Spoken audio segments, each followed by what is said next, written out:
On this Memorial Day, a day our John Last looks forward to telling a special story about the men and women who gave the ultimate sacrifice for our country. Today, John traveled to Girard for this Memorial Day edition of The Last Word.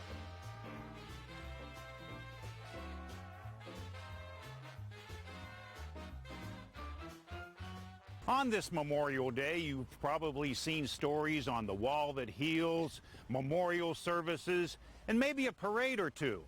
But I'm going to take you someplace different. A funeral home.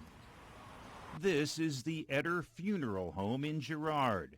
There's a special room inside, a room that honors those who served our country in times of war. The tribute started in 2003 when the funeral home's owner, Dan Etter, hung one picture to honor a young man who was then serving in Iraq and Afghanistan. The kid used to work for Dan. His name is Nate Deach. And so I put Nate's picture up here on this wall, and it wasn't shortly thereafter that another friend said, "Hey, can my dad's picture be beside his?" And then it just grew and grew and grew after that. The room is a mini museum. Nate returned home safely, but among those honored are local residents who gave the ultimate sacrifice. There's a tribute to Private Russell Silverthorne, who served in World War I. He was from West Erie County. At age 22, he lost his life in the small town of Fismet, France, when Germans clearly outnumbered his unit. Trying to make a long story short, the Germans really let them have it. I mean, they were probably, I don't know if it was 100 to 1 or what, but there were thousands of Germans that descended on that little town. And literally wiped out that entire company of men, including him.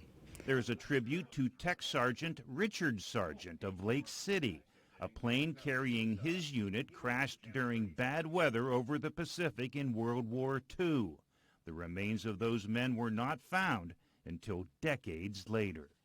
So after 60 years, a villager over in New Guinea found one of the dog tags for the guys, and eventually they were all recovered. Those who served and died in Korea, Vietnam, the Middle East, and at the Twin Towers in New York are also honored in this room. Each picture, each donated piece of memorabilia has a story, and Dan is glad to be able to tell those stories to anyone.